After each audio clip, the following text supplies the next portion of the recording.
Greetings. Charles, I'm 55 years old. I'm 6'1" when fully assembled, weigh about 230 pounds. Today I'm going to talk about some stovetop safety, specifically working in a stovetop in the kitchen from the wheelchair. First I'm going to point out every kitchen should have a couple of things. An all-purpose fire extinguisher. I have one in the cabinet behind me.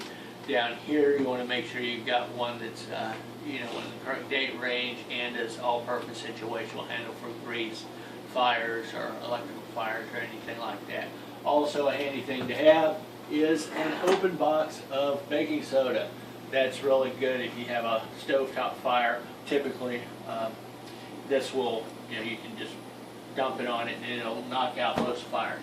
In any case, every kitchen should have those two things handy, but specifically for those of us who spend most of our time in a wheelchair, this is what I want to talk about. Now, I do know that a lot of people in wheelchairs, they will modify some stuff. They may not use their stove top. They may get a shorter table and put individual burner cooking top type things on there. But this is specifically, which you'd want to use this type of information even if you're not using a regular stove top. The main things to worry about is when you're in the wheelchair. When I'm in the wheelchair, obviously my face is closer to everything that's hot, and I want to protect my face. I know when I was standing, being able to stand, just burning my arms was bad enough. So the couple of things to help me from burning myself is I need cookware that I can handle. Now, actually, I really enjoy using cast iron.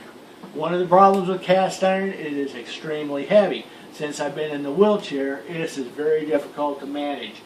And unlike people, like when I could stand, I could lean over, reach over, but now I have to just reach long-armed out, and the farther your arm goes out, I'm sure you already realize, the heavier things get.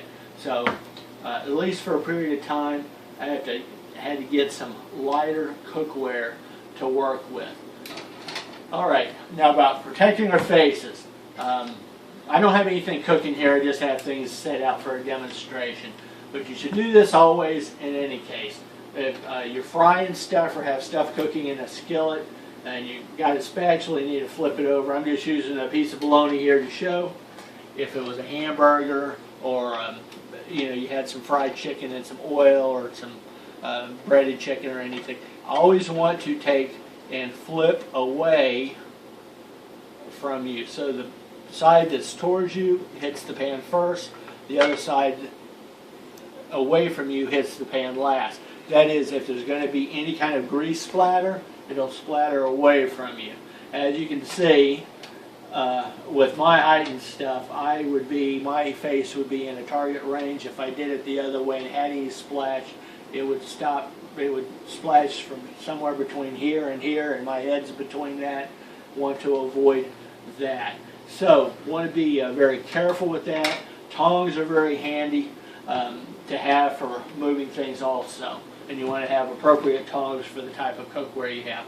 The other thing I'm going to point out is with my oven top, which a lot of people have this type of situation, is the controls are set way back here. If the controls are set up here, of course they're easy to reach and you're not concerned about burning yourself. But if you have something, you got some frying some bologna or making hamburger in a pan here or whatever, and you reach over, there's a really good opportunity to get some splatter and hurt your hands. And the same situation is if you've got a pot with boiling water, whether it's covered or not, if you have stuff boiling, that's super hot. That's steam, that can burn. Definitely want to make sure that you're reaching around and not over when you're trying to use these controls. The main mission, you can protect your face, protect yourself from burns, and just generally be safe. Think out what you need to do ahead of time. Get things out ahead of time, and just work safe and think about what you're doing. Hopefully that's helpful for you.